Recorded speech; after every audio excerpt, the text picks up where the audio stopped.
नमस्कार मेरे प्यारे मित्रों, आपका बहुत बहुत स्वागत है आपके अपने इस मंच सनातन ज्ञान गंगा में। आज हम छत्तीसगढ़ में हैं। छत्तीसगढ़ के रायपुर ज़िले के इस पवित्र आश्रम में हैं और जहाँ से लोगों की मनोकामनाएं पूर्ण हो रही हैं और यहाँ पर जगत गुरु जी विराजमान हैं।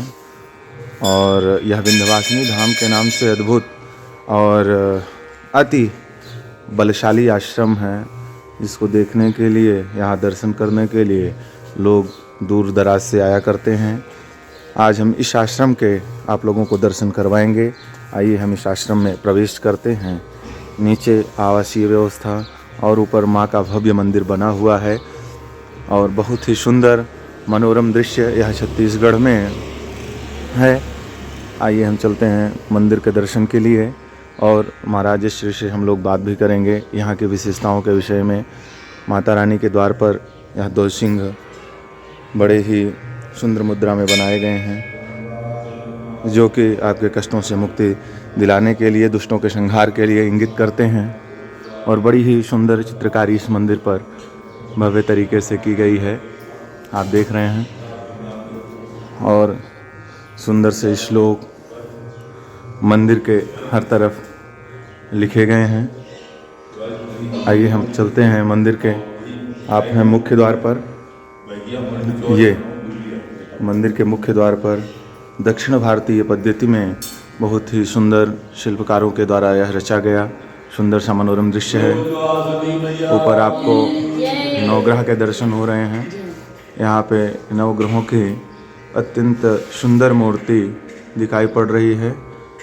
माँ के पूजन से ग्रह अपने आप शांत हो जाते हैं, यहाँ इंगित करते हुए नवग्रहों की मूर्ति माँ के मुख्य द्वार पर इंगित की गई है। आइए हम लोग माता के दर्शन करते हैं। बोले विंध्यवासिनी मैया की जय। यहाँ द्वार पर सुंदर सा बैठी हुई है। आइए हम महाराज जी से बात करते हैं, यहाँ के विषय में बताएं आप लोगों को।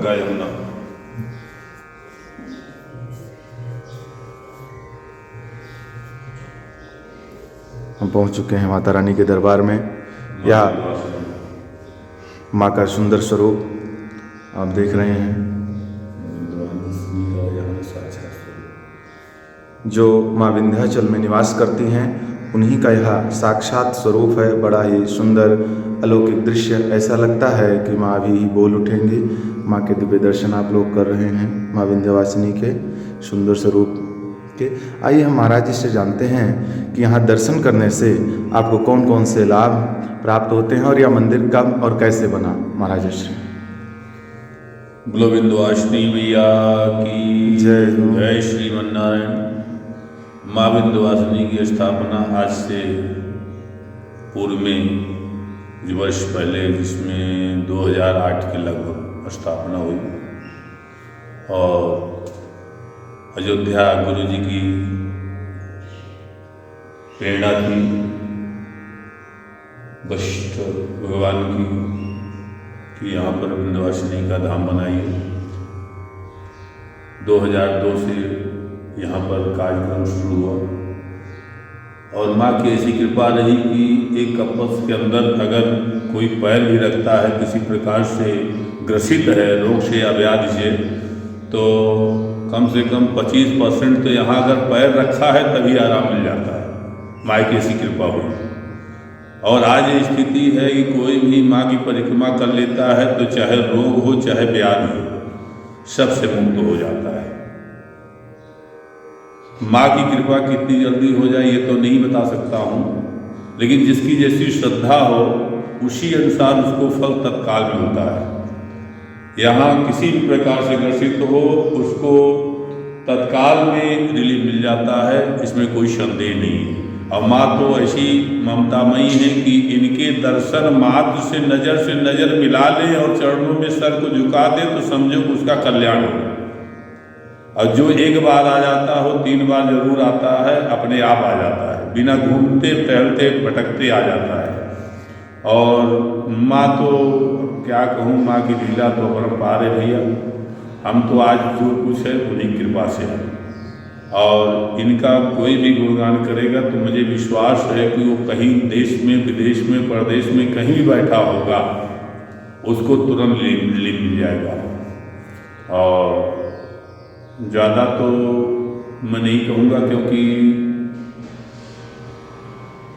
अपने मुख से ज़्यादा वो नहीं करना चाहिए, लेकिन अगर कोई एक बार अंजार लेगा तो उसको मालूम हो जाएगा कि यहाँ की महिमा परम्पार है। और क्या बताऊँ, जैसे विंध्यवासिनी विंध्याचल में जाने पर दर्शन करने में फल मिलता है, उससे भी अतिशीघ्र यहाँ दर्शन करने से फल मिल जाता है। बोले विंध्यवासिनी मैया की जय हो। बहुत ही सुंदर मनोरम यह दृश्य आप लोगों ने महाराज श्री के मुख से जाना कि यहाँ विंध्यवासिनी के दर्शन करने से आप लोगों को बहुत ही पुण्य लाभ प्राप्त होने वाला है। यह मनोरम दृश्य माँ के आप दर्शन कर रहे हैं। आइए हम इस यहाँ पे बहुत ही अद्भुत और बहुत ही बढ़िया रूप से चित्रकारी की गई है। और यहाँ मंदिर के अंदर भी कोण में माँ काली की स्थापना की गई है, जिनकी भव्य मूर्ति और देखने में ही लग रही है कि माँ अलौकिक शक्तियों से संपन्न है। वह तेज माँ के अंदर झलक रहा है। और दूसरे कोने पर माँ दुर्गा की स्थापना की गई है, जो माँ की तरफ दृष्टि डाल रही हैं। यह त्रिकोण एक बन रहा है, शक्ति का त्रिकोण जो इसके मध्य में आता है, वह अपने आप उसका तन मन सब पवित्र हो जाता है और वह भगवती की कृपा का पात्र बन जाता है। आइए हम मंदिर के आपको पार्श्वभाग के दर्शन कराएं और पुनः एक बार ये नवग्रहों की स्थापना की गई है। माँ के दर्शन के लिए जो जाता है उसके ग्रह अपने आप ही शांत हो जाते हैं, ऐसा यह दर्शा रहा है गेट पे बनी हुई नवग्रह की मूर्ति। और यह सुंदर सी मूर्ति आपको दिख रही है जो माँ के मंदिर के पार्श्वभाग में बनाई गई हैं, दिव्य और अलौकिकता को दर्शाते हुए। दक्षिण भारतीय एक पद्धति जिसके हिसाब से यह मंदिर बनी हुई है। माँ भुवनेश्वरी के आप दर्शन कर रहे हैं, जो माँ के दक्षिण भाग में विराजमान हैं।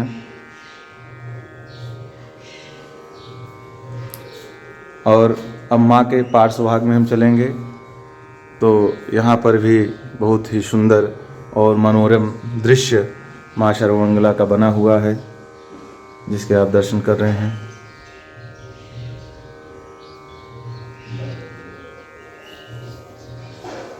और दूसरे भाग में माँ महालक्ष्मी, धन की देवी माँ लक्ष्मी की सुंदर सी प्रतिमा बनाई गई है। माँ लक्ष्मी के दर्शन से धन की प्राप्ति होती है। धन और वैभव के लिए माँ लक्ष्मी के दर्शन किए जाते हैं। और सिंहमुखी के आप दर्शन कर रहे हैं।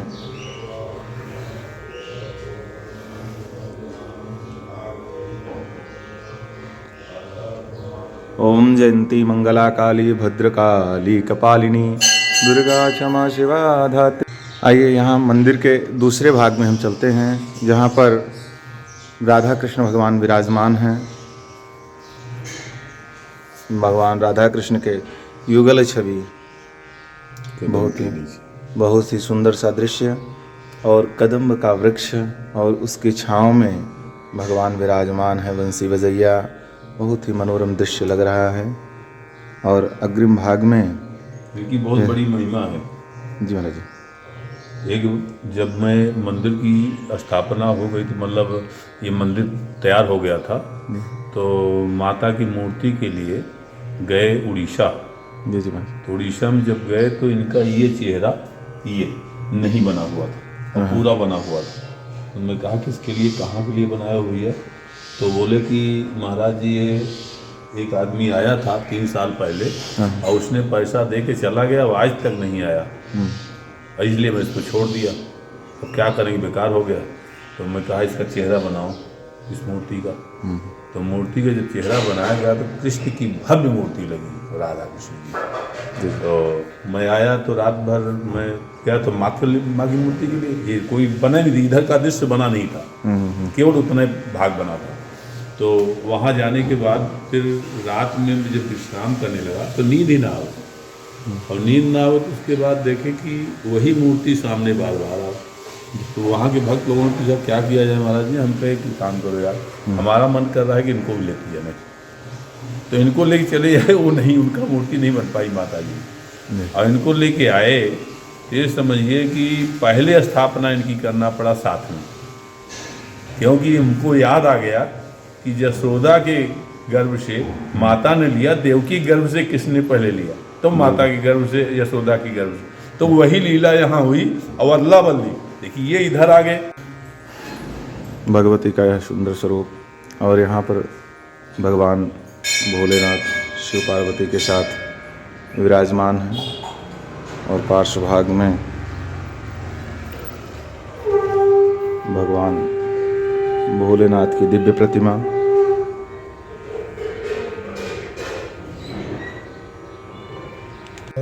नमो नमः। नमस्कार मेरे प्यारे मित्रों, आपने अभी दर्शन किया माननीय जगत गुरु श्री रविश्वराचार्य जी के इस पावन आश्रम माँ विंध्यवासिनी धाम का। यह विंध्यवासिनी धाम अभनपुर, छत्तीसगढ़ राज्य के रायपुर जिले के अभनपुर स्थान पर यह स्थापित है। बहुत ही सुंदर और मनोरम, यहाँ पे छत्तीसगढ़ राज्य के प्रथम जगत गुरु के रूप में ख्याति प्राप्त और स्थापित और निरंतर समाज को एक नई दिशा दे रहे जगत गुरु महाराज जी के आपने दर्शन भी किए। यह सुंदर स्थल है। आप अगर अपने कष्टों से निवृत्ति एवं छुटकारा चाहते हैं तो जगत गुरु जी के आश्रम पर आकर के और भगवती के दर्शन करके अपने दुखों से छुटकारा प्राप्त कर सकते हैं। बहुत ही सुंदर, दर्शनीय और साधना योग्य यह स्थान है। यहाँ साधना करने के लिए भी भव्य स्थान बनाया गया है। यहाँ साधक आते रहते हैं, निरंतर अपनी साधना करते रहते हैं। बड़ा ही शांतिपूर्ण और सुंदर स्थल है और जागृत स्थल है। आप यहाँ आकर के साधना कर सकते हैं। इसी के साथ जय श्री राधे, जय श्री श्याम।